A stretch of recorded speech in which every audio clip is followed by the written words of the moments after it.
दरअसल real estate sector में जो माहौल बना हुआ है, कुछ साल पहले तक इसकी उम्मीद किसी ने भी नहीं लगाई थी। कुछ वक्त पहले तक जहां बिल्डर्स बहुत परेशान थे, खरीदार अपने पैसे लगाने में हिचक रहे थे और निवेशक जो इन्वेस्टर्स हैं वो इस सेक्टर से दूरी बना रहे थे, वहीं अब तस्वीर पूरी तरह बदल चुकी है।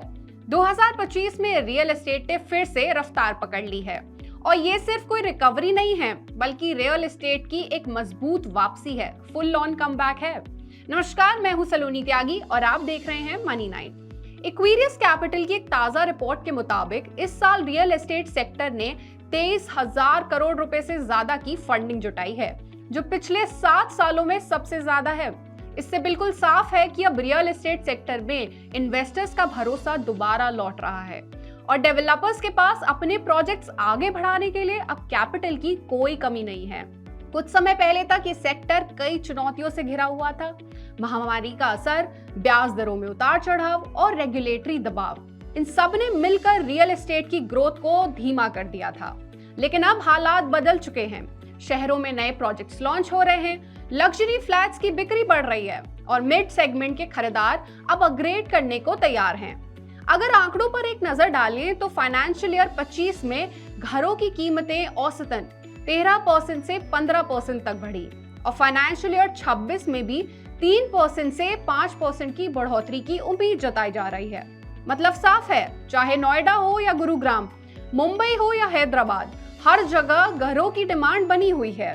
सबसे दिलचस्प बात यह है कि मिड सेगमेंट यानी 90 लाख से 1.5 करोड़ रुपए की रेंज वाले जो घर हैं, उनकी मांग सबसे ज्यादा है। लगभग 36% खरीदार अब इसी कैटेगरी में घर तलाश रहे हैं। लोग अब वैल्यू फॉर मनी की सोच से खरीदारी कर रहे हैं, जहां भरोसा और ब्रांड दोनों मौजूद हों। वहीं लग्जरी सेगमेंट की बात करें तो यहाँ भी उतनी ही तेजी है। 4 करोड़ रुपए से ऊपर कीमत वाले घरों की बिक्री में 28% की बढ़ोतरी दर्ज की गई है।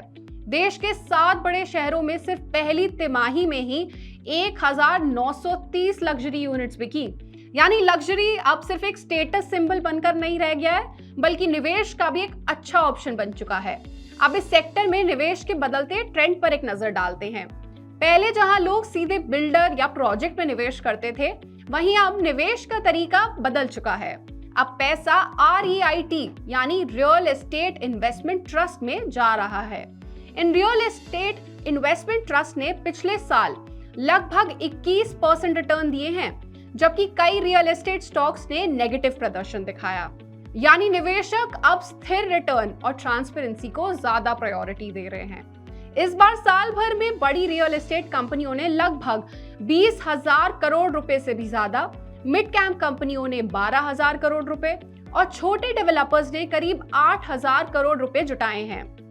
ये आंकड़े दिखाते हैं कि रियल एस्टेट सेक्टर के हर लेवल पर फंडिंग की जो स्पीड है वो अच्छी खासी बनी हुई है। इसी सब के बीच एक नाम है जिसने सबका ध्यान अपनी तरफ खींच लिया है। वो नाम है DLF। जी हाँ, DLF ने सिर्फ एक हफ्ते में 2,300 करोड़ रुपए के फ्लैट्स बेच दिए और ये कोई इत्तेफाक नहीं है। दरअसल DLF ने मार्केट की नब्ज को समझा है। अब वो सिर्फ घर नहीं बेच रहे, बल्कि एक लाइफस्टाइल पैकेज बेच रहे हैं। प्रीमियम लोकेशन, स्मार्ट फैसिलिटीज और भरोसे का नाम। लेकिन अब सवाल ये उठता है कि आखिर ये तेजी आई क्यों? इसके पीछे कई वजह हैं। पहली, लोग अब लोकेशन, कनेक्टिविटी और लाइफस्टाइल पर ज्यादा ध्यान दे रहे हैं। दूसरी, फाइनेंसिंग आसान हुई है, ब्याज दरें स्थिर हैं और लोन मिलना पहले के कंपैरिजन में काफी आसान हो चुका है। तीसरी वजह है लोगों का ब्रांडेड डेवलपर्स पर भरोसा लौटा है, जिससे बुकिंग में एक तेजी आई है। अगली वजह है कि मेट्रो, हाईवे और नई इंफ्रास्ट्रक्चर प्रोजेक्ट ने प्रॉपर्टी वैल्यू बढ़ाई है। साथ ही खरीदार अब समझ चुके हैं कि रियल एस्टेट सिर्फ रहने के लिए नहीं, बल्कि कमाने के लिए भी है। लेकिन हाँ, सब कुछ इतना परफेक्ट भी नहीं है। अब भी कुछ चुनौतियां बाकी हैं। कंस्ट्रक्शन कॉस्ट में बढ़ोतरी हो रही है। सीमेंट, स्टील और लेबर कॉस्ट महंगे हो चुके हैं। कई जगहों पर जमीन की कीमतें भी लगातार बढ़ रही हैं और सरकारी जो मंजूरियां हैं, उनकी प्रक्रिया अब भी बहुत लंबी और जटिल है। रियल एस्टेट सेक्टर से जुड़ी ये जानकारी आपको कैसी लगी और इस पर आपकी क्या राय है, हमें कमेंट सेक्शन में जरूर बताएं। साथ ही ऐसी ही और खबरों और अपडेट्स के लिए जुड़े रहिए हमारे साथ सिर्फ मनी 9 पर।